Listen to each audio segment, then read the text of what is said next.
Good evening. Good evening. Welcome to the Ed and Lou Jones Distinguished Lecture and the part of the Honors Academic Lecture Series. My name's Todd Winters, and I'm Dean of the College of Agriculture and Applied Sciences. And it's my pleasure to welcome all of you here tonight to the University of Tennessee at Martin. The Ed and Lou Jones Distinguished Lecture Series was established in 1989 here at UT Martin to honor Congressman Ed Jones and his wife Lou's support for continuing relationships between members of the agriculture and surrounding rural communities. The first speaker was then Senator Al Gore, and tonight Dr. Temple Grandin will be number 15. Ed Jones grew up on a farm just a little bit south of here in Gibson County, near the town of Yorkville. He graduated in 1932 with a degree in agriculture from the University of Tennessee Junior College, which is now UT Martin. He then went on to the University of Tennessee at Knoxville to finish his BS, also in agriculture, in 1934. In 1938, he married Lou Wyatt from a nearby farm, and the couple raised a family and developed a nationally known herd of Jersey cattle. In addition to farming, Mr. Ed, as he was fondly known, had a career as an agricultural agent with the Illinois Central Railroad and was a farm radio host. In 1949, he became Tennessee Commissioner of Agriculture, serving until 1953. After spending a few more years back on the farm, Jones was elected to Congress in 1969 and served 10 years representing Northwest Tennessee in the 7th, which later became the 8th District. A longtime member of the U.S. House of Representatives Committee on Agriculture, Congressman Jones is remembered for his nonpartisan approach to politics and his support for agriculture. Key legislative authorships include reform of the farm credit system, establishment of the Federal Crop Insurance Corporation, and creation of the Conservation Reserve Program. Congressman Jones retired back to the farm in 1989. The same year, this lecture series was established by his family and friends. Mr. Ed passed away in 1999. In 2011, he was inducted as the 13th member of the Tennessee Agricultural Hall of Fame, recognizing his service to Tennessee agriculture. His congressional papers are housed here at UT Martin in a special collection at the Paul Meek Library. Here tonight, we are joined by Congressman Jones's granddaughter, Megan Kennard Hardy, and her husband, Jeffrey Hardy. Why don't you stand and thank you, guys. The Hardys are actually writing a book as we speak. Actually, they were here today doing some research on that, entitled Grassroots Politicking, The Life and Legacy of Ed Jones. Proceeds from that book will come back to UT Martin and what is now known as the Ed and Lou Jones Legacy Fund. Megan and Jeffrey, we appreciate everything that you've done for your support of UT Martin. Thank you.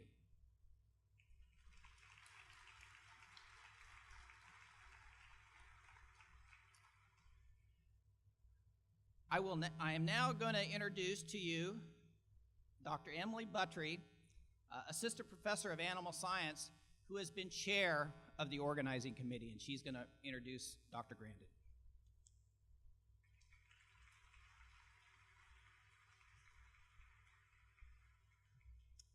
Good evening. It is my distinct pleasure to welcome members of the Skyhawk family, special guests, our community members, and also our viewers online to what promises to be an extraordinary evening. I have the pleasure of introducing to you Dr. Temple Grandin. Temple is regarded as a pioneer in the area of animal handling, animal behavior, and livestock management. She's also known well for her work with the autism community and helping us all understand everyone who has different minds. Please extend a warm West Tennessee welcome to Dr. Temple Grandin.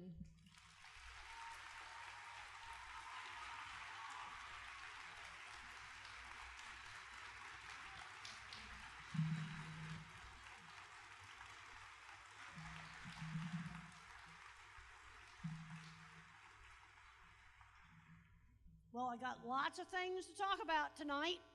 And the first thing I want to talk about is when I got to see a SpaceX launch at Cape Kennedy. And I was actually there at Cape Kennedy. And I want to emphasize real experiences are not the same as watching it on TV. Yep, and then I just watched the Falcon Heavy. I did watch it on TV, and putting that car in space, that was just like so cool. You know, totally geekazoid, totally cool. But we got a lot of kids today, and they're not doing enough real things. There's SpaceX. There's the launch pad that they put the Falcon Heavy on, right there. I was at Cape Kennedy in September, and there's the launch. I have to say one thing for iPhones, man, they got a great camera. I don't like the way the phone messes up my messages, but I love the camera to pieces. They've really got that figured out. There's some more really cool SpaceX launch. Really super cool. Now, the thing is, people need to touch to perceive. I noticed a very interesting, kind of disturbing thing happen. When I watched our industry, the meat industry, go from paper drawings to computers, and the old people switched over just fine. But then when you had a young kid who had never drawn by hand and never built anything, draw a drawing for a meat plant on the computer, I started seeing strange mistakes on drawings. They were not seeing them. Like, for example, the center of the circle was not in the center of the circle. You have to touch to perceive. And when I went and visited Pixar, and that's Christopher Munger, the writer for the movie, sometimes they have to get them off the computers and get them actually drawing and doing real things. Schools need to be putting the classes back in that foster creativity. Art, sewing, musical instruments, theater, welding, auto shop, woodworking. Another reason they need to be putting these classes back in is these jobs will not be taken away by artificial intelligence. Why are we stopping the things that artificial intelligence can't replace? I wouldn't bother spending 10 years becoming a radiologist because the computer's already got that job. High-end diagnostics, that's going to be done by computer. Fixing plumbing? No. Live theater? That's not going to go away. People are still going to want to watch live theater. I was a lousy high school student, and I didn't become a good high school student until school became a pathway to the goal of becoming a scientist. I think a lot of teenagers feel that way. They've got to feel that there's some kind of goal in life. And my science teacher really helped turn me around. I was kicked out of 9th grade for fighting. A girl called me a retard, so I chucked a book at her. And heavy social studies book, beamed her right on the head as we walked through the music room of all places. And when I was a little kid, 4 years old, I had no speech. I had all the full-blown symptoms of autism. Nobody thought I'd go anywhere. But my ability in art was always encouraged. Take the thing the kid is good at and build on it. Build on the area of strength. When kids get labels, they often have uneven skills. Build on the thing they're good at. And I'm seeing too many kids where they're becoming their disability. Because another thing I learned when I went to Cape Kennedy, and I got invited there to do a talk on disability, and they left the college professor out, and I chewed him out for that. But then I had a chance to visit the Mars launch platform. I got to go inside the Mars launch platform, and the person that made that has Tourette's. So what would you rather be, Mr. Tourette's or Mr. Mars launch platform? I think Mr. Mars launch platform's a whole lot cooler. And as I go back and forth between the autism world, the cattle world, go out to Silicon Valley and visit stuff, go visit NASA. Oh, people on the autism spectrum, they're everywhere. They just haven't been diagnosed, that's all. But they're everywhere. Well, who do you think brought you the iPhone in the first place? and I had a great science teacher. Need to have a goal. Now, I've been noticing a lot of grandparents coming up to me just in the last 4 or 5 years. The grandkids get diagnosed, and then they figure out they were on the spectrum. They may have had a good IT career. See, autism in its mild forms has been around for a long time. But these older people of my generation, had paper routes, learned how to work, so they got into good careers. I've had granddads that worked for NASA talk to me, and they go, oh yes, everybody in that control room for the moonshot was on the spectrum. And you know what? I got to sit in that control room, launch director's chair, really, really cool. Super cool, total geek trip. Okay, now the thing is, at what point does just differences in how people think and feel become a disability? There's a point where in the milder variants, it's just part of normal variation. A brain can either be more social, or a brain can be more cognitive. In other words, more geeky, socially awkward, or socially better, less geeky, maybe not as smart, but really socially good. You know, at what point, it's just normal variation in the mild forms. A little bit of autism, you've got more relatives in technical careers. A little bit of bipolar, you got more and more people in creative careers. Also, there's work in animals that shows that an animal can be more cognitive or more solitary. And the solitary mammals, like the panthers and the tigers, they share a little crossover with autism. Lions a bit more social. Does that mean panthers are defective? No, this is just normal variation in the milder forms. But one of the problems in 2013, the Psychiatric Association changed the guidelines. You see, diagnosis is only half science, and the other half is arguments in little expensive little boardrooms and Hyatts and Marriotts. You know, they like the nice hotels for these squabbles. So it's half conference room squabbles and half science. And they changed the diagnosis so the mild autism, where there's no speech delay, is mixed in with the very severe ones that never learn to dress themselves, and you got it all called exactly the same name. That's not a good thing. Too many kids are getting, I'm seeing smart kids getting put in with kids that have much more severe problems. What would happen to some top innovators today? This is the one I want to ask you. A lot of these guys had unconventional educational paths. What would happen to them today? Would they be less successful? About Jane Goodall, when she did her famous work, she had a 2-year secretarial degree, equal to an associate's degree from a community college. That's when she started her work. She was originally hired as a secretary, and the rest is history. Could that happen today? How about Thomas Edison? He was labeled a hyperactive high school dropout. Oh, this kid was a lot of trouble. But he was a paper boy at a very young age. At 14, he was a telegraph operator, learned how to work. He also managed to burn up a baggage car on a train. He almost drowned in a feed mill full of grain. This kid was a lot of trouble. And I look at those kids today winning the Olympics and the snowboarding. Boy, that's the kind of boy that likes the thrills. The kind of kid today, they'd label him oppositional defiant disorder. I'm going, let's put him out in the snowboarding. Or I've got some other really exciting jobs, like working on live electric lines from helicopters. I'll give them the big thrill. Okay, how about Steven Spielberg? He was rejected from a top film school because he had C as in Charlie grades. Bullied in school and dyslexic. Look what ended up happening to him. And how about Elon Musk?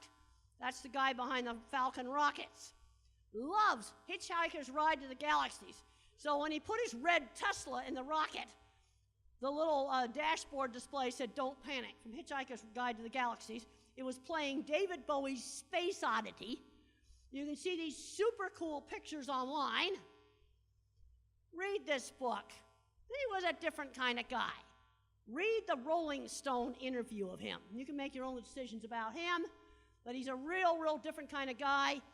And he learned how to work at a young age, and he was bullied. He had a really rotten time in school.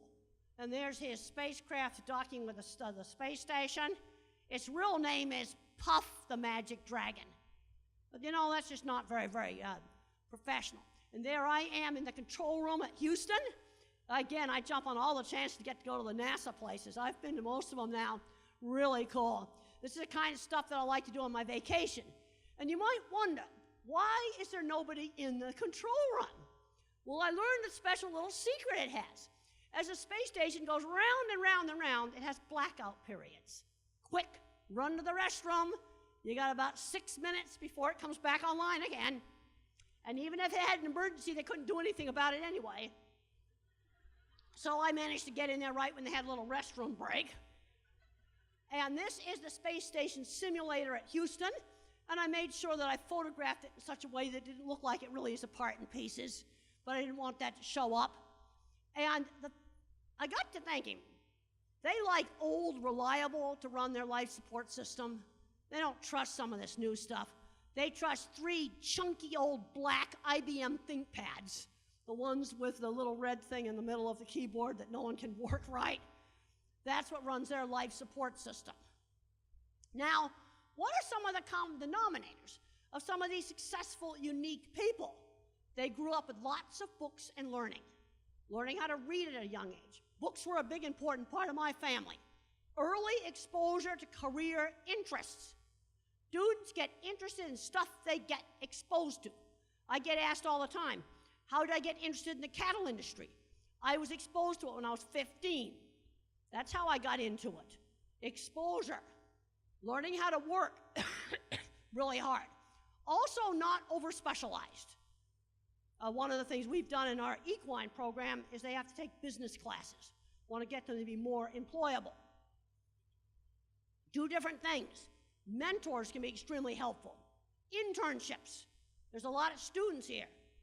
Do internships. I did internships when I was in college before they had formal internships. But do different internships. Try on different careers. Find out what you like.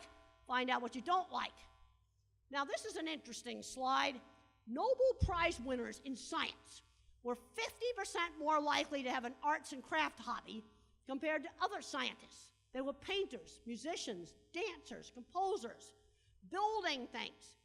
This is why we shouldn't be taking these kinds of stuff out of the schools. All right, these innovators had creative hobbies. Steve Jobs, he was probably on the autism spectrum. Bullied in school, loved calligraphy. Little Albert right here, no speech until age 3, and he played the violin. Those are creative hobbies. A lot of kids today are labeled autistic, dyslexic, ADHD, Asperger, and what I'm worried is our educational system screening out these minds. I worked with a lot of creative millwrights on my projects in the meat industry. Smart guys that were dyslexic, rotten student, and they were saved by that welding class. Skilled trades are not for everybody. But one of the reasons why I'm pushing some of the skilled trade stuff is artificial intelligence will not replace these jobs.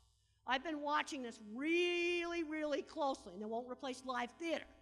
People are still going to want to do that. Let's look at some dyslexic business people. JetBlue had ADHD, the JetBlue guy. And IKEA, that guy just died recently, had ADHD and dyslexia. Because sometimes dyslexics have vision. You might want to read this Fortune magazine article by Betsy Morris. Gary Cohn, chief operator of Goldman Sachs, horrible dyslexic student. But what he thought was knowing where you want to end up is easier than figuring out how to start. You got to have your eyes on the goal. Man, this guy had guts.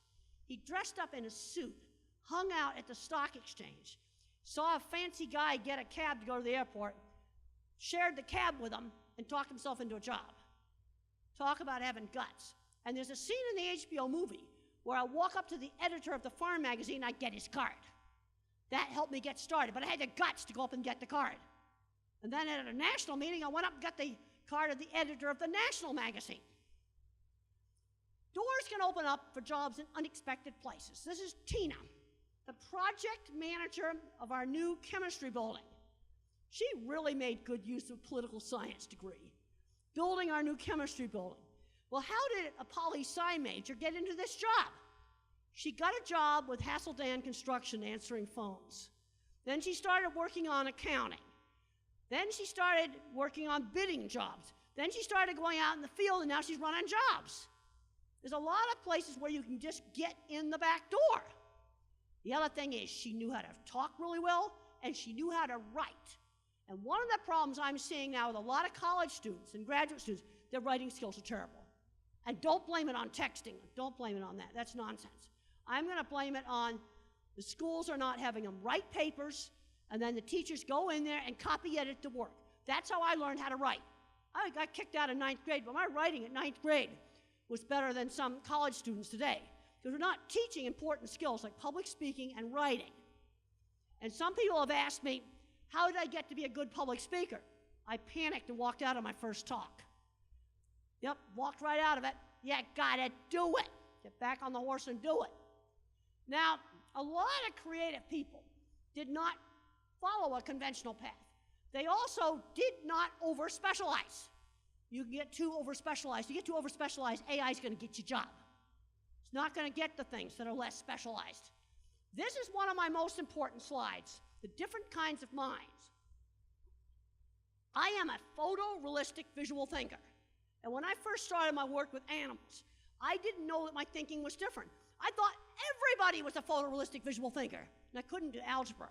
And I'm concerned that visual thinkers today are getting screened out by all the algebra requirements. Why not let them take geometry? And the world needs visual thinkers like me, because the next kind of mind, the pattern thinker, this is your computer scientist, your engineer. The mathematician doesn't see visual thinking mistakes. I was just flabbergasted when I found out why Fukushima blew up. And the reason why the Fukushima plant burned up is they put that emergency cooling pump and all the electrical equipment that runs it in a non-waterproof basement.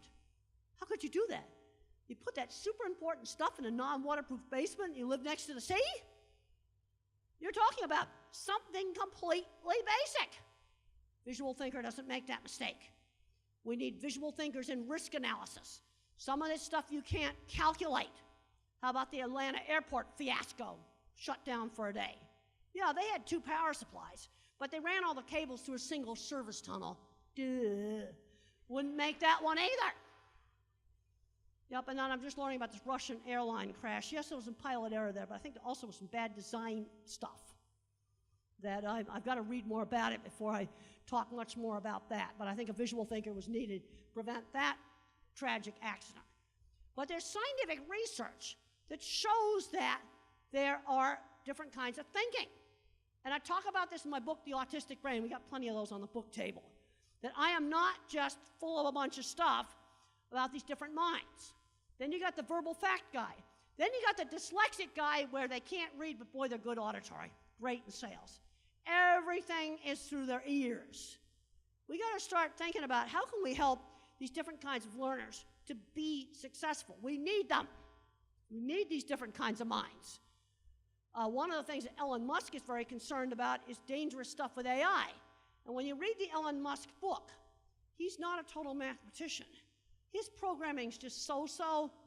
He's more of a visual thinker. Us visual thinkers worry about how hackers could get into AI systems and cause a total mess. There's a value to the humanities, because in humanities, you think differently. We need to be looking at different ways that people think.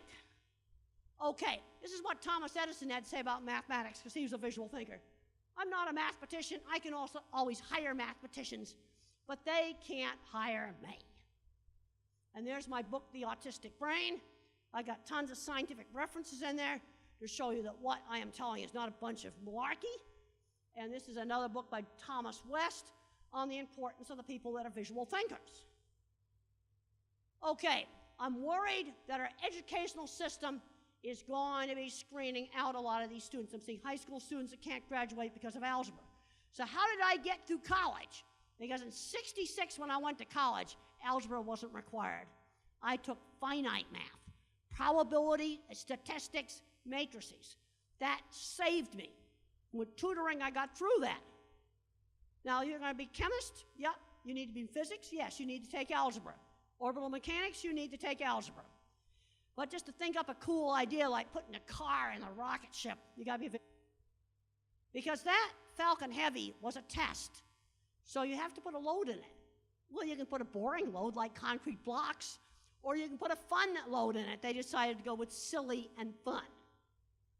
Okay, we need visual thinkers in science. There's been a lot of problems in science, especially in biomedical science, on replicating experiments. And a lot of the problems have to do with the methods. When I review a journal article, I look at the methods section, and very small differences in the methods can change results. Like, for example, different ways you shake laboratory specimens totally changes it. When I review livestock articles, I go, wait a minute, you didn't tell me what breed of pig you're using. That can have a big effect on the results. You've got to put all the details in the methods. Small differences in methods matter. Different ways you can do math, more verbally or more visually spatially. Use the methods at work. You know, people fight over what type of reading method you teach. I don't really care. I want the kid to be able to read and write at least at the USA Today level. You can do any job, Fortune 500 company, run it if you can do that. But they got to learn how to read and write. Some kids are phonics learners, some kids are whole word learners. There are some kids that just do the math in their head. Well, let them do it in their head. I want to help them to be successful. Now, the thing about autistic kids, training them is like training somebody in a foreign country. When they make social mistakes, you need to coach them and explain to them what they did wrong. When I was a little kid and I went like this with mashed potatoes, my mother would say, use the spoon, because other people think that's, or the fork, because other people think it's disgusting when you lick it off your fingers. Give the instruction and give the reason. Another thing you need to do with these kids, do not load working memory. Anytime there's a task that requires a sequence of steps, give them a pilot's checklist so they can remember the sequence of steps. For something like take apart the ice cream machine, clean it, reassemble it, give them a pilot's checklist. They do not remember long strings of verbal information. There are some other really nice little origami stars. Now, when I asked a physicist, think about a church steeple, he got motion of people praying. You ask me about a church steeple, I see specific ones. They pop into my mind like pictures. Some verbal people just see a generic pointy thing. Being a visual thinker is also associative. Okay, now I'm thinking of a falcon heavy. I'm now seeing a falcon picture for some guy in Saudi Arabia with a falcon. Okay, that makes sense. Now I'm seeing these big sand dunes we got outside of California. You see how there's an association. It's not just a random association. In fact, my mind works just like Google for images. Let's look at the iPhone. Steve Jobs, an artist. He made an interface that's easy to use. The engineers had to make the inside work. This is where you need both kinds of minds. They complement each other. And the first step you have to do is realize different people think differently. I noticed your solar project out there. Art and engineering together. That's a perfect example. You can get so over-specialized, you're not going to be very creative. One top scientist in plant research said, these highly specialized graduate students, they may be super smart, but they don't have any creativity. Let's avoid totally narrow college majors. If you want to work for SpaceX, I'll tell you what you need. Engineering, computer science, mixed together. Mechanical, a little bit of physics, but you want to mix together these different things. Because I've gone on the SpaceX job board, and they want bachelor's degrees with those mixtures. Maybe you combine some biology. Boy, that's going to get dicey. Wait and say, really dicey. Combine philosophy and history. Let's say a lot of people on the spectrum, they like history. Let's take some business and writing classes. I got to make you more employable. In my own case, I combine psychology, animal behavior, designing, and neuroscience. And read a lot of literature. Develop good work habits. The great literature will help you on some of the ethics issues. Now, I really liked what Isaac Asimov had to say about over-specialization. A degree is the first step down a ruinous highway. You don't want to waste it, so you go into doctoral research, and you end up a thoroughgoing ignoramus on everything in the world except for one subdivisional sliver of nothing. Yes, and then the dummy in the spacesuit that's in the red Tesla car, Elon Musk made sure he had a complete set of Asimov's Foundation series to read during the voyage. And that was put onto a quartz disk. Now, let's get back to artificial intelligence. It can do super specialized tasks, but it's probably not going to be able to do the administrative assistant's job.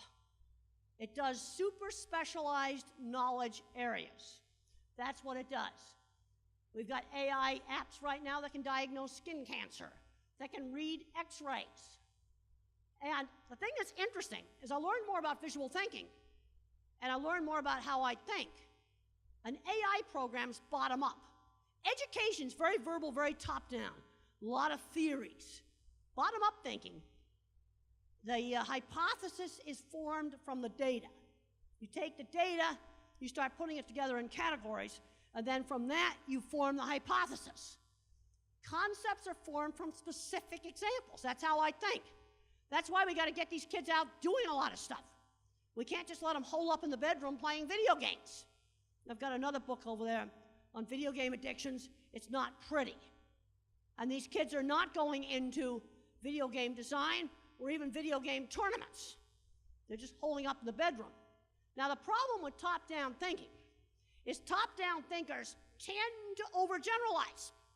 They'll say, oh, what do I do about autistic behavior problems in the classroom? Well, I don't know. What the kid do? I got to have more information. You know, it's too much overgeneralization. Do it on dog behavior, too. People will say, oh, my dog is crazy. What do I do with it? I don't know. What's your dog do? Jumping on people happy, snarling and ripping off somebody's hand? I'm going to deal with that two kinds of crazy dogs totally differently. You know, that's overgeneralization. Also, animal thinking is sensory-based. It's not word-based. What's your animal seeing? What is it hearing? What is it smelling? It's living in a sensory-based world. Dogs are extremely sensitive to the tone of voice. Okay, the ultimate bottom-up thinking in artificial intelligence. This is on cancer research from hospital records. We are not making the hypothesis up front. We're using patient-derived data to generate the hypothesis. You see, that's just the opposite way. But I can completely relate to this because this is how I think. I totally understand this. Yes, and then machine learning is going to start making materials. What you do is you give Watson the computer a bachelor's degree in chemistry, and then you turn him loose and let him do his own PhD. You wait and see, in some of this material science, it's going to be a mind blower. And you see, I'm getting this out of really reputable news sources. I'm not getting this out of junky clickbait garbage. You know, that's right straight out of my Nature magazine, one of the top scientific journals.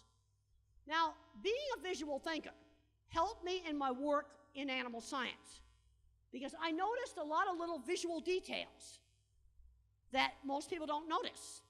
And when I first started in the 70s, I didn't know that I was a visual thinker. I thought everybody was a visual thinker. Well, we're missing, unfortunately, I don't know what happened to the picture there. Hope we're not going to be missing a ton of slides from Dropbox. But what that picture was supposed to be was eclipse shadows. When the sun shines through the trees, it leaves very strange shadows shaped like the eclipse because the holes between the leaves act like a pinhole camera. And that was on our sidewalk, and lots of students just walked over that and didn't see it. Look at things like chains hanging down in the chute. I still have to talk about that. Coats on fences, coffee cups on the ground, a change in flooring, okay, like there's a piece of tape right there. Cattle might stop at that. You got to give the leader a chance to look at it. Maybe a little yellow tape that's flapping. Maybe a jacket on a fence.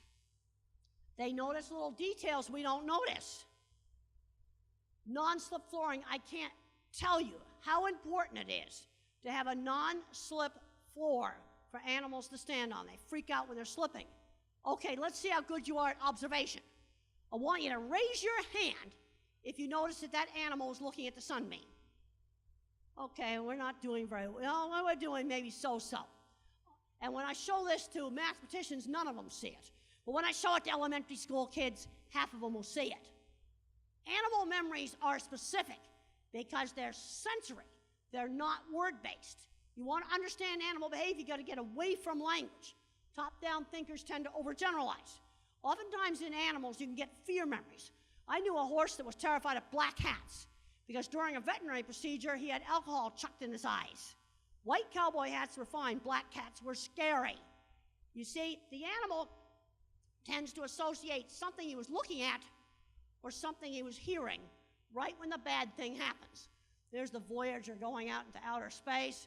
I get choked up on this. Voyager's like over 40 years old. It's still flying, taking pictures of things. And there is 81-year-old Ed Stone. He is still at mission control for Voyager. I think that's just so cool. I get emotional about this. And why do I get emotional about this? Because it's seeking knowledge. Okay, why is it Azimuth's Foundation books that Starman, the astronaut, mannequin astronaut has? Because in Foundation, they're saving knowledge. See, the thing about the autistic mind, knowledge is important. I've replaced, emotional complexity with intellectual complexity. You see, the brain can be more cognitive, or the brain can be more thinking.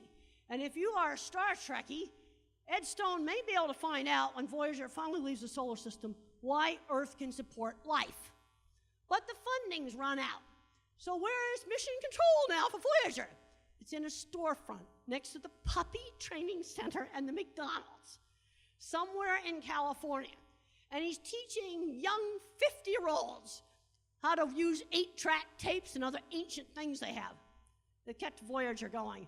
And they have to coordinate with great big huge antennas around the world. Where do they get the money for that? No, geeks are good at bootlegging the budget. But the thing is, it's pure searching for knowledge. Kids have got to start learning how to work, starting around 10 or 12. Chores when they're younger. Walking the neighbor's dog. I'm seeing too many moms and overprotecting these kids to the point where they're not learning anything, aren't learning shopping. What you got to do is stretch these kids. You don't chuck them in the deep end of the pool, but you got to stretch. And you can say, well, you can do Boy Scouts or you can do karate. You give them some choices, but they got to stretch. Raising money for charity, volunteering at the church, but they got to learn how to do tasks outside the home on a schedule. I'm seeing a lot of smart kids on the autism spectrum doing their academics just fine, but then they crash in the work world. Let's get the transition to work done before kids graduate from college, from high school. And if they're in college right here, you got kids on the spectrum here, they need to do internships, a different one each summer. Got to learn working skills. When I was 13, my mother got me a sewing job. When I was 15, I was cleaning horse stalls. 16, I was roofing. Probably illegal, but man, it was fun. Then I was painting signs. But I had to paint signs people want. You see, you've got to use your ability to do things that other people want. So my first sign painting job was for a beauty shop. I had to paint a sign they would want. I had a college internship at a research lab that we just set up. I had another college intern as an autism aide. You've got to get them out doing these things. I had internships before internships were a formal program. And when I was in high school and not studying, my special boarding school was actually the School of Carpentry and the School of Horse Barn Management. And my parents weren't too pleased about no academics for 3 years. But I was learning how to work. That is one of the most important things. And a lot of kids today aren't learning it. So one kid who learns how to work goes on and gets a job at Google, maybe at SpaceX, or Blue Origin, that's Amazon's program. You know how you find the job board? It's super easy. People just don't think to look. You type SpaceX jobs into Google, Blue Origin jobs into Google, boom, the board comes right up, whole bunch of jobs on it. They're going to work your little hindy off. And when the rocket boosters are brought back, yeah, the computer guys have to clean them too. They're going to work your little butt off. And when I was in my 20s, I was painting signs, like stupid signs for the carnival.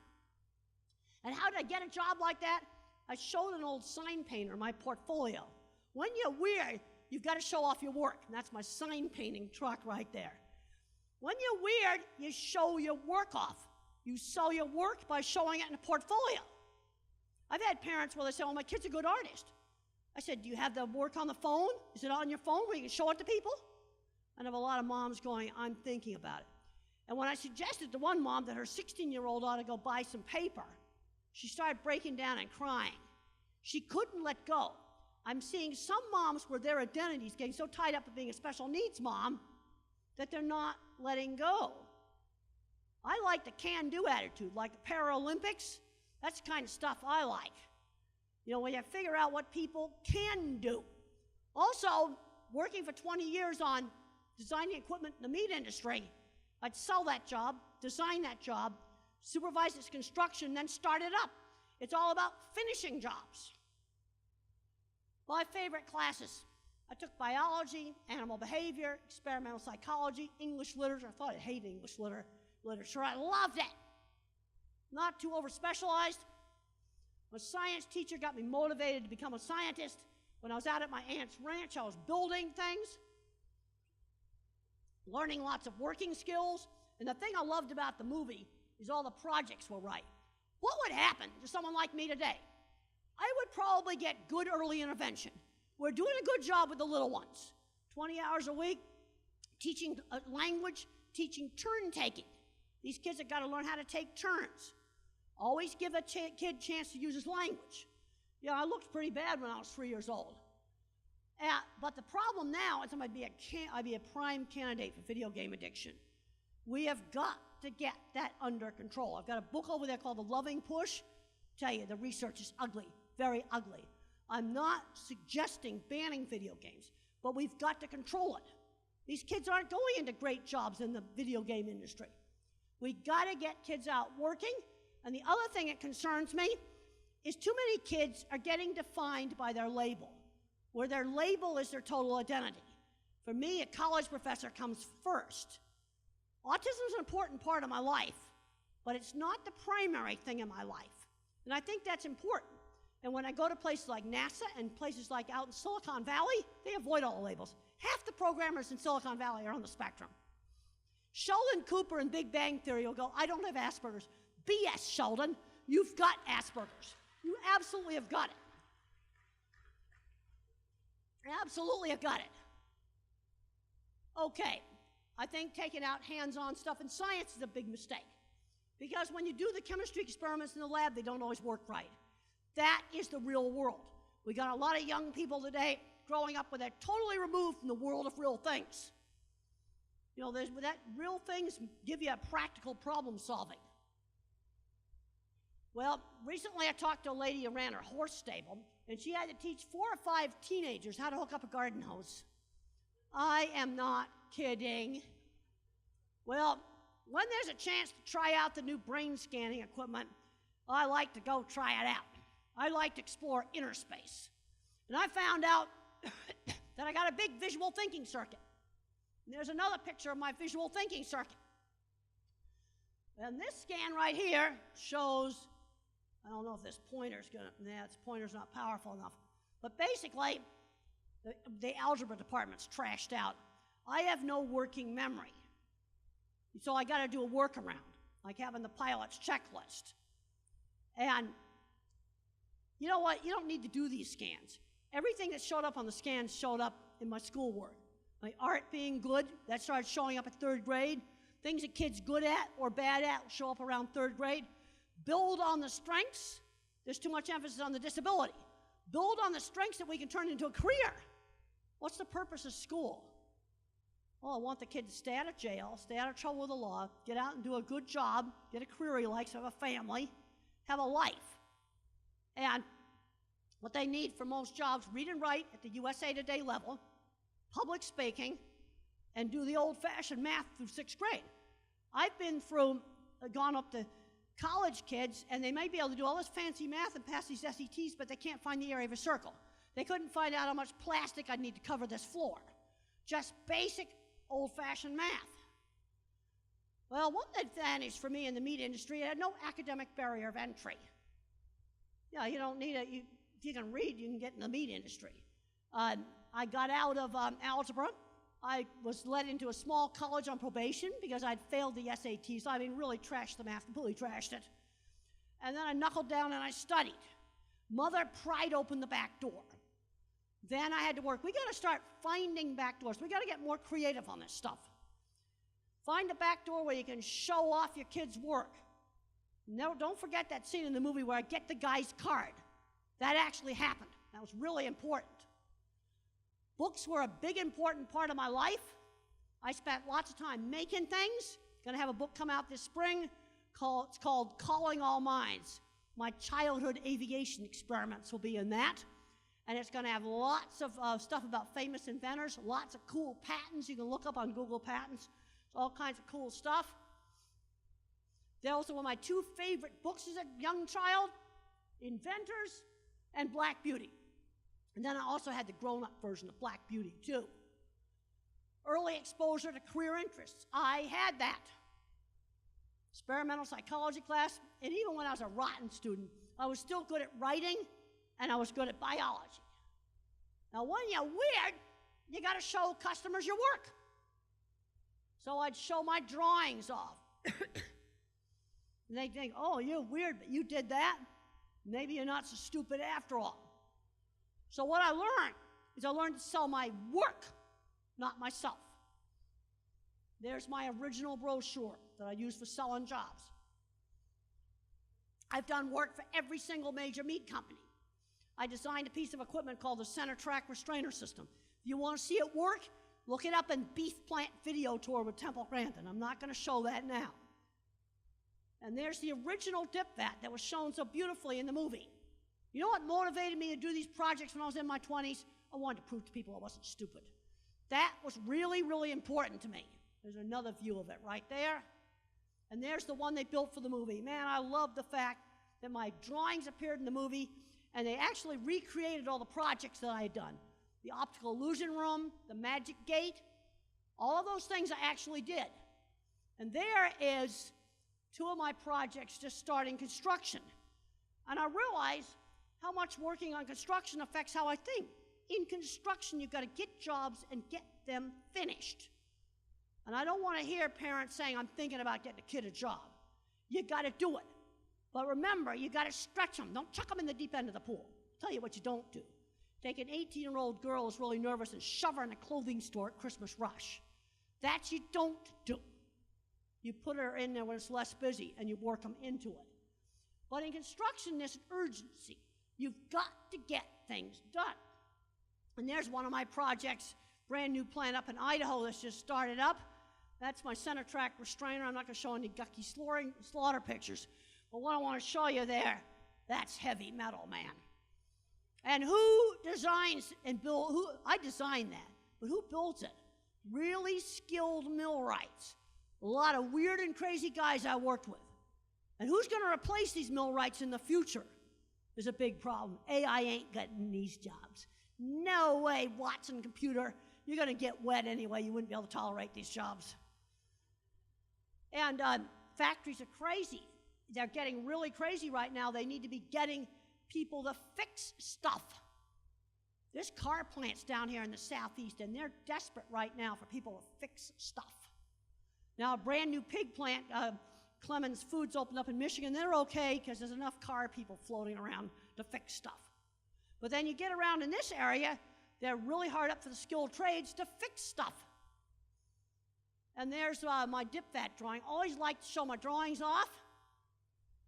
And I'm going to show you some of my original jobs from the 70s. So when I went in for a job interview, I'd stick the drawing down there on the table, then I'd show them this, I'd show them that. I'd just show off the stuff. Basically selling the work. Another thing that helped me is I was freelance. So that avoids a lot of office politics. Avoids a lot of those problems. Go in there, do the job, get out. Now, a lot of people get hung up on labels. Half the cattle in North America handled in the center track restrainer I designed. I think that's doing pretty good. And I get asked all the time, what am I proudest of? The thing that probably made the biggest difference wasn't the equipment, but a very simple objective scoring system that I made for meat plants. 5 simple things you measure to measure their performance. And then I had the power of McDonald's and Wendy's and Burger King behind me to implement this very simple scoring system. There's the center track restrainer system. And one of the biggest problems I had was getting people to operate it correctly. People want the thing more than they want the management. I was just reading an article about education. In one of the states, every kid's got an iPad. Did that make school wonderful? No, it didn't. That doesn't replace teaching. I can fix half the problems with equipment. That's it. Here are the simple things you measure. The trick is figuring out which simple things to measure. That is the trick. That's the principle of critical control points. In traffic, for example, the most important things to measure are drunk driving, speeding, stopping violations, texting, and seatbelts. You can forget about the other rules, because those 5 things are the critical control points. There's been a lot of discussion about reducing regulations. Well, what you got to do is you've got to have fewer regulations that are clear that you really enforce. That is the principle of traffic. And so this simple scoring system made a difference. And when I first started out in 1996, I collected baseline data for the U.S. Department of Agriculture. And in 1996, only 30% of the plants did a decent job of stunning. You know why they were so lousy? Broken equipment. That's management. That's management. That was a shock to people. And then when I got the power of McDonald's behind me, it made a difference. What I'm finding, I'm building big, complicated factories. The visual thinkers like me do the layout. I worked with a lot of quirky drafting people. Oh, they're all on Prozac, and I'm on antidepressants. Had to go on it. Oh, yes, Prozac, it makes the design world go round. And you got to make sure you don't take too high a dose. When you use antidepressants for anxiety, throw the label away. The doses are too high. Sometimes all you need is half a starter dose, because if you take too high a dose, you're going to get agitation and insomnia. And so us visual thinkers, we do the layout. And then your quirky millwrights that are dyslexic and super weird, they invent the mechanical stuff. And then your formal engineers, they do the stuff we can't do. Refrigeration, boilers, all the stuff we don't understand. Electrical power, distribution. Maybe I better work on the surface tunnels, because I know enough not to put all the wires through the single place. You see, this is where the different kinds of minds complement each other. Now, when I learned that my thinking was different, it gave me insight into other people, because I used to think sometimes people were stupid when they made mistakes, but sometimes it was due to different ways of thinking. We got to just finish up right here, and then I'm going to do some questions. And what I want to just say is, we got to help the minds that are different succeed. We need these minds that are different, and we must not screen them out, because the world needs all kinds of minds.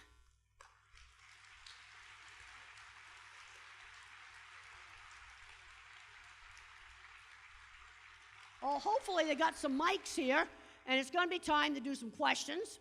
Sorry about the coughing and stuff. I've been trying to get over a cold that just won't go away. It's not exactly very fun. If anybody has any questions, just raise your hand. Okay, I'm going to pick somebody if somebody doesn't have a question. So somebody better get the hand up, because I'm going to... Okay, right here. There's a question.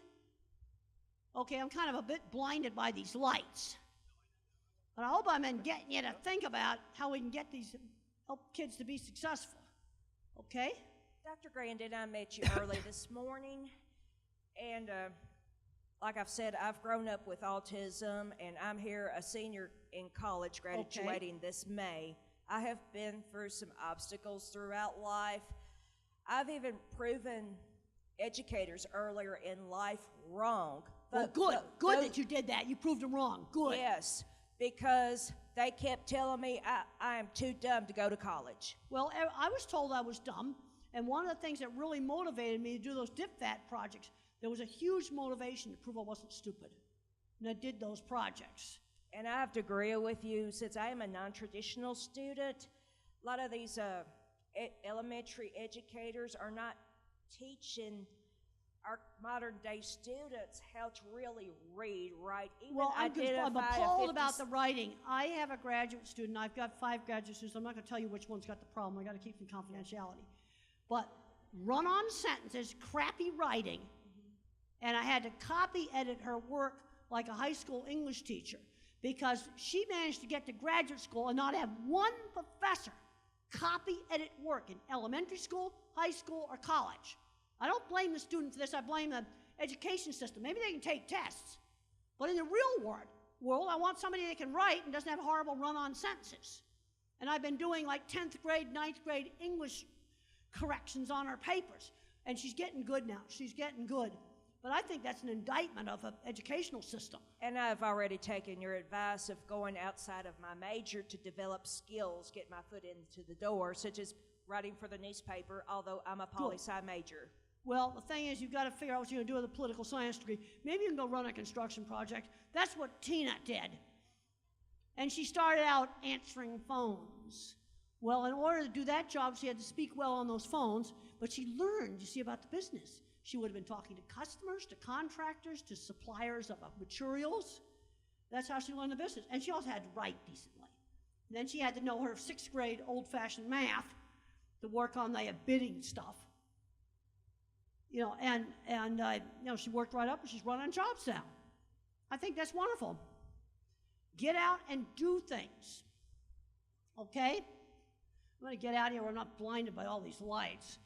Then maybe I can see. Oh, now I'm blinded by the projector. That's not. Dr. Grandin, I'm going to come all the way to the back of the room here. Okay. All right.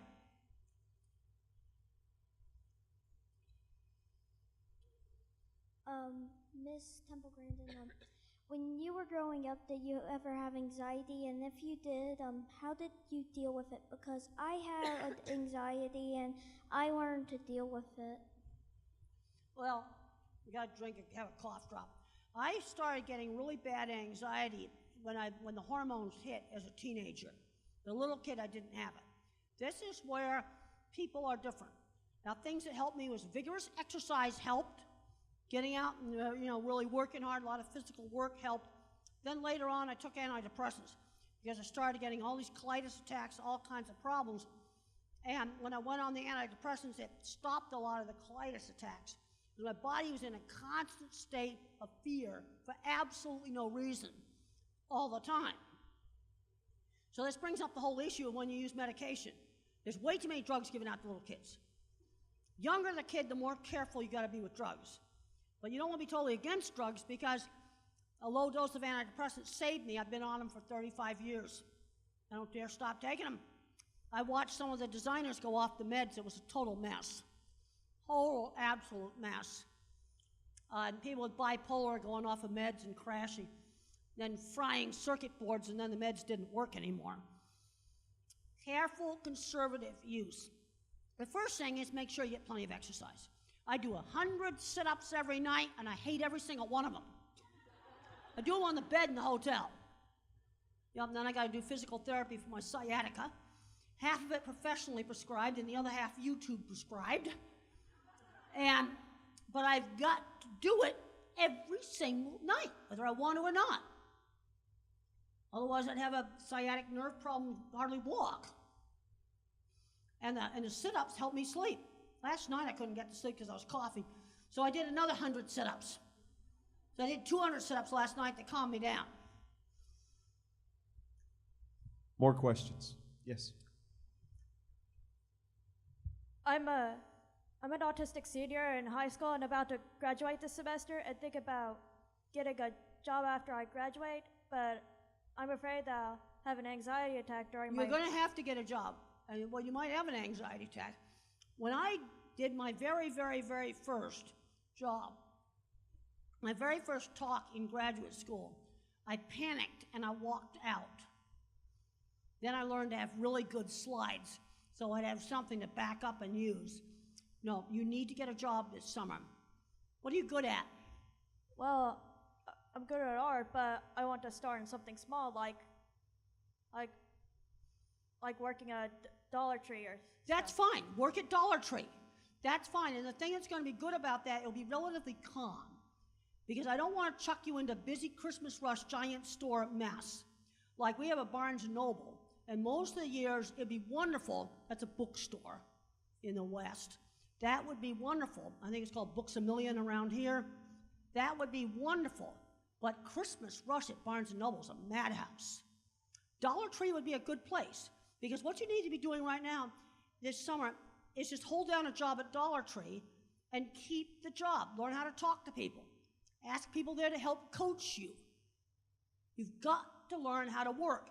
And academic skills are not the same skills as working skills. No, you're getting a job this summer, and I think Dollar Tree would be a really good choice. Then maybe next year we try something else. is we've got to learn work skills. And the thing is, Dollar Trees usually aren't that hectic. Another good place, McDonald's can get awful hectic during the breakfast rush. But an ice cream shop is less hectic, and Dollar Trees usually aren't madhouses. No, you need to do it. And the worst thing that can happen is you get a panic attack and you run in the back room. That's the worst thing. I mean, you're not going to die. You know, that's the worst thing that can happen. Okay, no, you got to go do it. Dr. Grandin, I think she's more courageous than most people in this room because she was willing to ask a question. And the other thing is, you were willing to get up in front of all these people and ask it. Yeah. And you are to be commended for that. Absolutely commended for that. For getting up and asking a question in front of all these people. That is great. So that's going to make Dollar Tree easy now. I want to see you get out there and be successful. More questions. Okay? Hang on. I kind of like being over here away from all these lights. I really don't like all these lights shining in my face. Okay? My daughter is a highly functioning autistic, and we're working specifically. How old is your daughter? She is 14. Okay. I have to get some idea whether I'm dealing with a 3-year-old Okay. or... Okay, she's 14. She's 14, and we have just learned that she does have central auditory processing disorder. Yeah, I have that too. And then when you got... And that, one of the problems is when I'm doing a book signing, I mix up, similar sounding words. I don't hear the hard consonants. Yeah, I've got some central auditory processing disorder. Do you have any recommendations on how to maybe better that? All right, well, let's look at what specific problem it's causing. Okay, you're fully verbal? She is fully verbal. It causes like a mix-up. You know, all right, like I'd rather have her take the mic and describe the problem. Okay.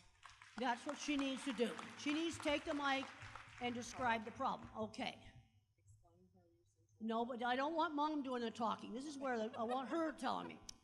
Okay, so like when my mom gives me an instruction, it's like I hear one part and I don't hear the other part.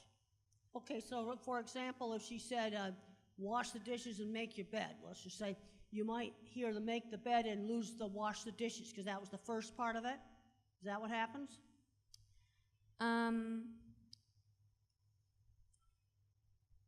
I'll give you an example here. Yeah, give me an example because you see, I don't think in the abstract. So give me an example of where you have the problem. Then maybe we can try to do an engineering workaround to figure out how to deal with it.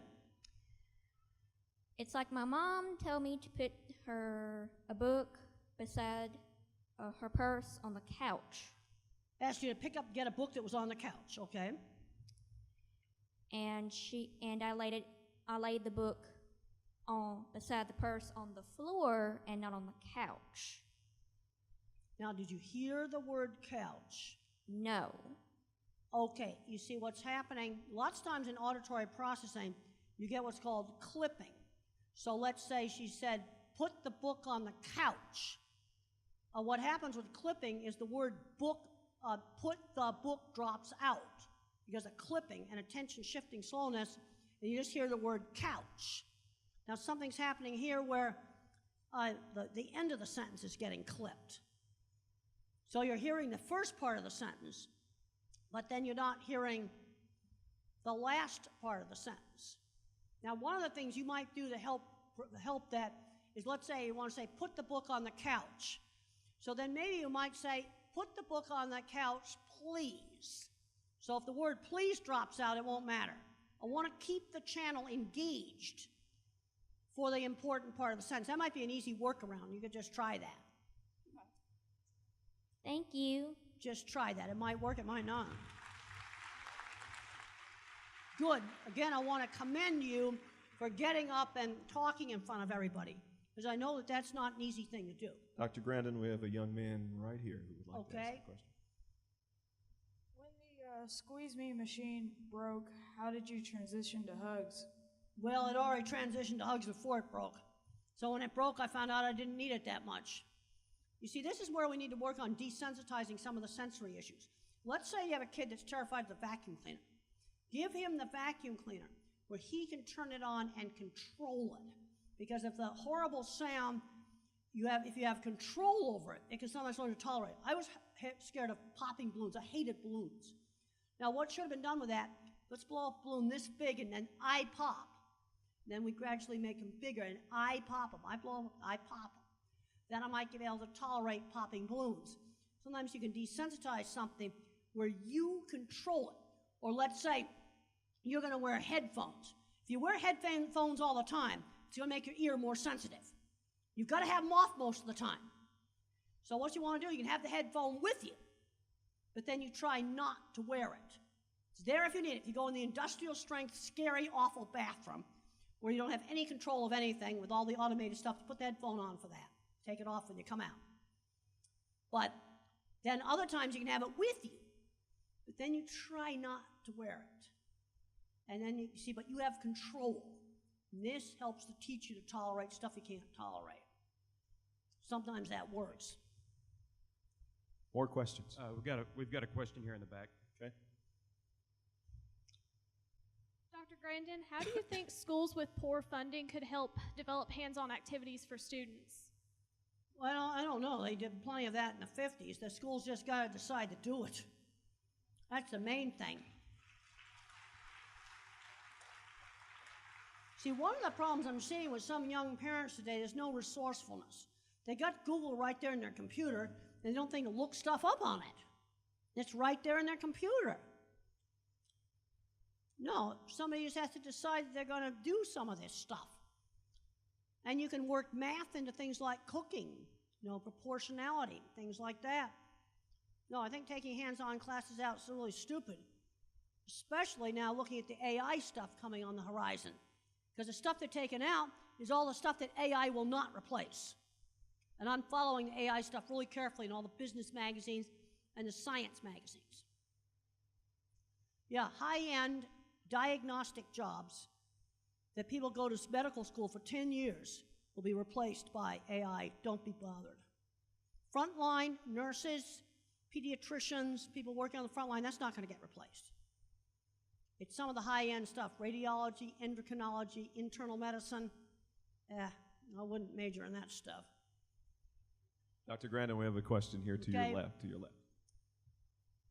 Dr. Grandin, when did you start truly specializing in how animals should be humanely treated? Well, it all started gradually, with my work with the equipment. You see, one of the mistakes I made early in my career, and it's a mistake that a lot of people make, is I thought I could fix everything with a magical right cattle handling system. And then with my center track restrainer, half my clients tore it up and wrecked it. It was very discouraging. Then the McDonald's audits started. And the first thing we went in there, when they failed an audit, we had to make them fix all the broken junk. Fix the slippery floors, start managing their stuff. It was amazing what I could do with lights and pieces of cardboard to get cattle to go through facilities. Because you've got to have the management along with the equipment. I have a saying, people want the thing more than they want the management. You can't emphasize that enough. You need both, the thing and the management. Dr. Grandin, here's another question. Hi, my name is Paige Seedoff, and I have severe depression and anxiety, and you had touched on how to help people with anxiety and ADHD and dyslexia. Do you have any advice for someone with severe depression like All right, me? are you getting enough exercise? No. Fess it up. No. That's the first thing you got to do. Get the exercise machine out. Do you have one? No. Well, then you do sit-ups. You need to get the exercise. The other thing is a thing they call behavioral activation therapy. It's actually very simple. What kind of things do you care about? Reading, swimming, drawing, stuff like that. Well, why don't you join an art class? I want to get you out of the house doing something. Why don't you teach little kids how to swim? I want to be a teacher, so. Well, let's just start right now. Let's get out of the house, and you're going to teach little kids to swim. Okay. You see, that's behavioral activation. Going to get you out of the house doing things, just doing things. Got to get you off your butt. And you need to start exercising. And that also will help on the depression. Are you taking any medication? No, ma'am. You might need to. But let's start the exercise and what they call behavioral activation therapy, where you like swimming, you like art. Are you a student now? Yes, ma'am. I'm a student here at UTM. I'm a freshman. How are you doing in school here? I'm doing okay. You're doing okay, okay. like You like seeing- swimming? You have a gym here probably with a pool. Yes, ma'am. You need to get your butt in that pool every day. Let's just do it. Let's just do it. When you're in construction, man, you do it. Yes, ma'am. No, get your butt in that pool every day. Thank you. You got a Skyhawks Thank card, you. I'll probably let you in that pool. And that's something that you need to do, and it will help you. But you got to do it every day. Every single day. Like I do my sit-ups, because I had to have something I could do in a motel room without equipment. I used to do jogging in place, and then I'd get complaints from the people down below. It also was wrecking my knees. So then I went to sit-ups on the bed. Dr. Grandin, we have another question to your left. Okay? Dr. Grandin, my name is Kelsey, and my question for you is, how do you think that developing technologies are going to affect jobs within the agriculture industry? Well, there's a lot of frontline stuff that's not going to go away. People are still going to have to do stockmanship with their animals. AI's not going to replace that. Yeah, you can have this fancy tractor, but someone still has to fix it. Yeah, there's a giant lawsuit going on what's called right to repair your fancy, combines and other equipment. There's still going to be plenty of frontline jobs in ag. Things like working on new genetics, there's going to be stuff computers will do in that. But ag's still going to have frontline jobs. What kind of stuff are you interested in?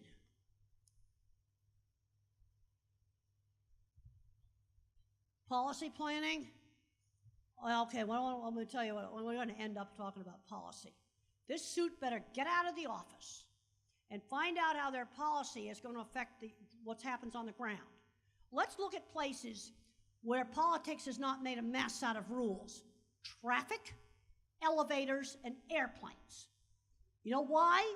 Airplane safety, elevators, and traffic have sensible rules is because every congressman and senator uses those things and they don't want to die. I'm serious. I am serious. And the problem that we have with other things is the people making the policy are too far away from the field. You need to take core samples. You got to get your butt out in the field and find out how your policy will affect this person here, this person over here, this specific example over here. We got to drag these suits out of the office. And I've done a lot of work with supply chain management stuff. And when there's been a supply chain disaster, it's because the suits didn't get out of the office and make sure the auditing company was actually doing their job.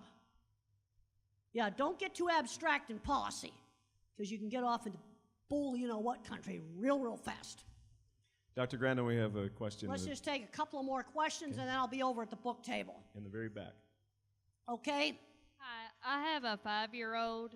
He got diagnosed 2 years ago with autism and ADHD. He is verbal. He's in Head Start. He's doing very well at school. He's doing well? Okay, yes, good. But he has a lot of emotional issues, and sometimes I don't know how to handle them. Well, first of all, I don't know what emotional issues are. He gets really angry. Over what?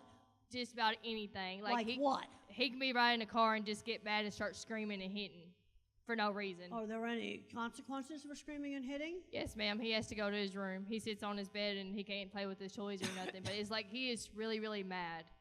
Well, when I had a temper tantrum, Mother would put me in my room, and when I calmed down, after I calmed down, she said, join the family now, but there'll be no television tonight. That was the rule. How often is he pitching these fits? They're not as bad as they used to. Before, he would do like 5 or 6 a day, but sometimes it's maybe 3 a day. Why don't we reward him if he can go a whole day without a fit? Okay. And then there's a reward if he can go an entire day without pitching one. Okay, what kind of stuff does he like? Right now he's into Red Power Ranger stuff, and like he plays the action figures. Well, and then he's going to get to do something with the action figures. But we want to reward him. He's throwing them pretty frequently. Yes, so instead of taking things away, say, look, you go a whole day without pitching a fit. Then you're going to get some extra reward. Okay. Oh, like a little time on a video game maybe? Limited? Okay. All right, thank you. You know, there's a time to take it away. I was pitching a fit maybe 2 times a semester. So that's where taking away TV work. But if I pitch it at 4 and 5 times a day, then I think we have to go the other way and start rewarding going a certain amount of time without throwing a fit. Okay, I think we'll do one more question and then we're going to end it. Okay, last question. Okay? Hi, I'm working on my master's right now in special education, and I'm a preschool teacher teaching some special needs children. And you talked about figuring out what type of thinker a child is. That will usually show up. The different types of thinkers usually show up around 3rd grade. Usually, now, little kids, it might be early, but usually not that young. My art ability really started to shine in 3rd grade. The little mathematicians be good at math. Then give them harder math. Don't make them do baby math. Move them ahead. Is there anything at that age that you can start identifying? You can say it. Is a kid good at reading? Then give them harder books. Is a kid like art? Encourage them to do lots of different kinds of art. Sometimes we get too much medical model. You know, things just show up. Let's just end up with something really silly when we talk about airplanes in medical model. I had a flight that was delayed, and I watched through the window of the airport in Atlanta as all the doctors from the Delta hangar were conferring for 30 minutes about what to do with this plane. Pilots, all these mechanics, all these important doctors. And they figured out that this plane had a microbleed in the anterior proximal rotary appendage. Got any idea what's wrong with the airplane? It's good BS, isn't it? When they decided this patient could not be fixed as an inpatient at the gate, and they got us another airplane to go to Jacksonville. Well, she had a little hydraulic leak in the forward landing gear. Okay, anterior head end, proximal is here. Out where the wheel is distal. You see, I did my anatomy right, but doesn't it sound like good BS? It's like total BS. And the problem we got with these labels, they're not that precise. They're not like a diagnosis for tuberculosis where you have a very precise lab test. Well, I want to just help kids to be successful, and let's get out there and do things. Thank you very much.